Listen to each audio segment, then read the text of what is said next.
So I have a question for you. Who is your number one competitor in your marketplace?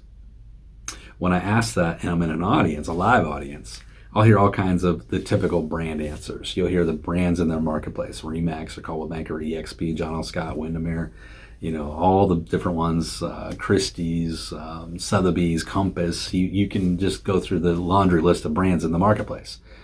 And I always tell them, every one of them sitting in my audience, you're all wrong.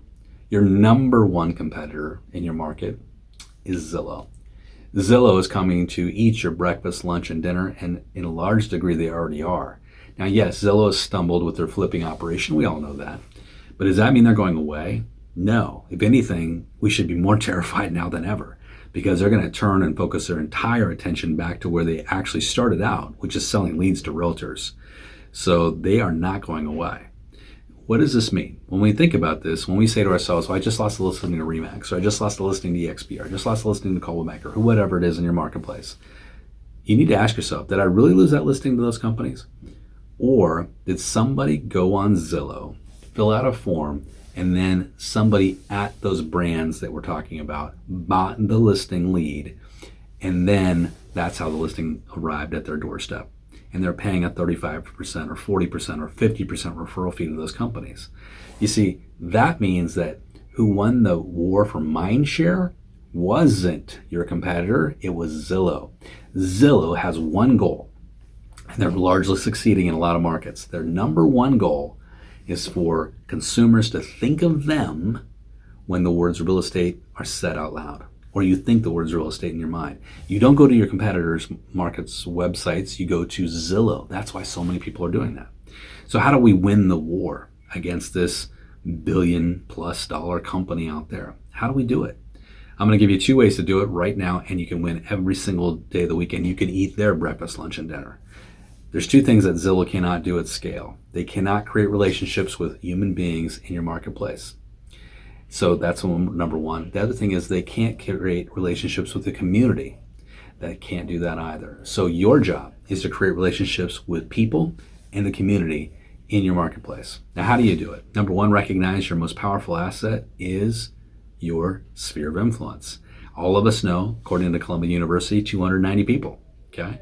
And of that group, 11% is going to move every year, okay? So when we put those numbers together, 290 plus 11%, it says that 33 people in everybody's circle of friends and family and everything else is going to move in the next 12 months. Now let's just put some numbers to this. Let's say half of those people are not homeowners, and they're not going to be homeowners, they're renters or whatever, living in mom's basement. Now we have 15, but let's assume that those 15 are already connected with another realtor. So that leaves us, 7 or 8. Now let's throw another half of those out and just take it down to 3 or 4. My question for all of us right now, as we're sitting here listening to me today, is to ask yourself, if I know 290 people, am I getting 3 to 4 referrals per person in my sphere of influence? Now, why would I get that? Because we've got to remember that we know 290, but all of our database also knows 290 according to Columbia University.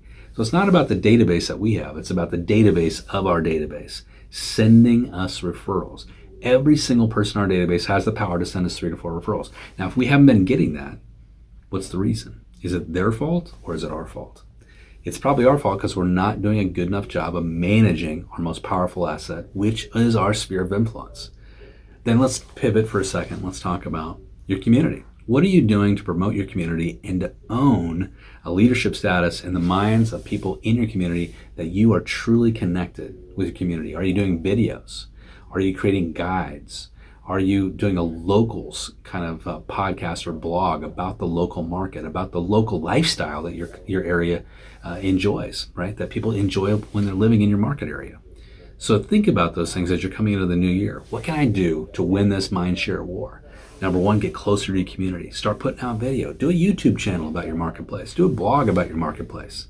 Right? Get connected. Do neighborhood videos. Do community videos. Do the best of videos. Get people engaged with that. Second, get connected with your sphere of influence because they will never replace those relationships that you have. 2 ways to win mind share, guys. Go out there and crush it and make it happen. If you want more ideas, you want to dive in deeper into lead generation, you want specifics and tactical ideas, hop over to eRealEstateCoach.com, jump into our free coaching platform, 2 free weeks of coaching, absolutely free. Just check it out, dive in, see if it's the right fit for you.